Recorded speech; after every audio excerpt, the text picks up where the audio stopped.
Bonjour, nous corrigeons maintenant l'exercice 119, page 40. Alors, c'est un sujet de préparation au lycée un petit peu plus compliqué. Il faut penser à la méthode de l'exercice 62 avec la factorisation à l'aide d'une identité remarquable avant de résoudre une équation produit. Alors, on va suivre le conseil. On peut d'abord faire un essai au brouillon en choisissant un nombre pour bien comprendre le programme. Donc, on pense à un nombre. Alors, on peut penser à 12 dans un premier temps. Donc, je pense à un nombre. 12. Je lui soustrais 10. Donc, 12 moins 10, c'est égal à 2. Ensuite, j'élève le tout au carré. 2 au carré, ça fait 4. Je soustrais au résultat le carré du nombre auquel j'ai pensé. Donc, c'est-à-dire je fais 4 moins 12 au carré. D'accord? Donc, 12 au carré, ça fait 144. Je fais 4 moins 144. Ça fait donc moins 140. Voilà. Et j'obtiens moins 340. Donc, en l'occurrence, le nombre auquel on devait penser, c'était pas 12 parce que j'obtiens pas moins 340. Mais c'était un exemple auquel on pouvait penser. Maintenant, on va appliquer le programme à x. Donc, on reprend. Je pense à un nombre, x. Je lui soustrais 10, donc j'obtiens x moins 10. J'élève le tout au carré, donc comme c'est tout qui doit être mis au carré, je pense bien à mettre tout entre parenthèses au carré. Et ensuite, je soustrais au résultat le carré du nombre auquel j'ai pensé, donc à tout ça, il faut soustraire le carré du nombre auquel j'ai pensé, donc le carré de x. Voilà. Et ensuite, il faut... Alors, on vous disait développer et réduire. Ah oui, donc ce que j'ai dit au début, pardon, c'était une erreur. Il y avait plusieurs manières de faire, mais on ne va pas forcément appliquer la méthode de l'exercice 62.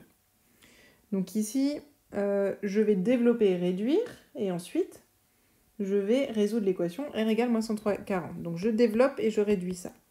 Donc ici, j'ai x moins 10 au carré. Donc ça fait x moins 10 facteur de x moins 10.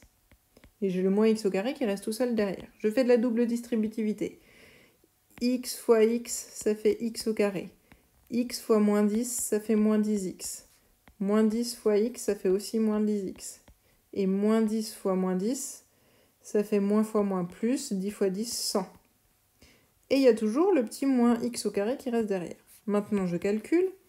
Alors, en regroupant un petit peu tout ça, x au carré moins x au carré, ça fait 0.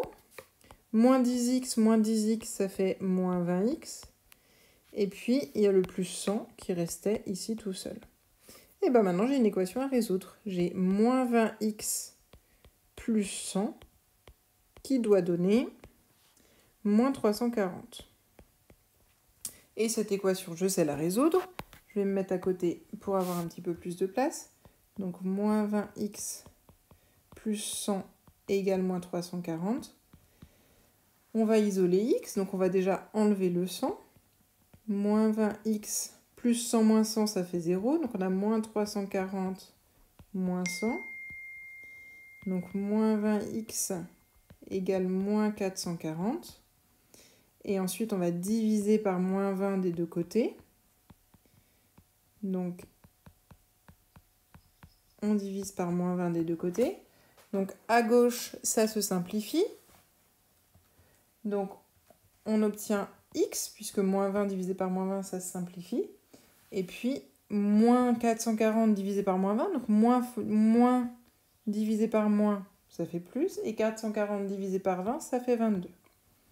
Donc ici, la solution de l'équation, c'est 22. Ça veut dire que quand je choisis 22 au départ, j'obtiens moins 340 à la fin. Donc la solution est 22. Alors ici, comme on est dans un problème, on pense à répondre à la question du problème. Trouver le nombre auquel je pense. Je pense à 22. Alors enfin, je peux vérifier que mon 22 fonctionne bien. Donc je peux refaire le programme avec 22. Je pense à un nombre 22. Je lui soustrais 10. 22 moins 10, ça fait 12. J'élève le tout au carré. Donc 12 au carré, ça fait 144. Ensuite, je soustrais le carré du nombre obtenu, donc 144 du nombre choisi, moins 22 au carré. Ça fait 144 moins 484. Et j'obtiens bien moins 340. Donc ce qu'on avait trouvé était juste.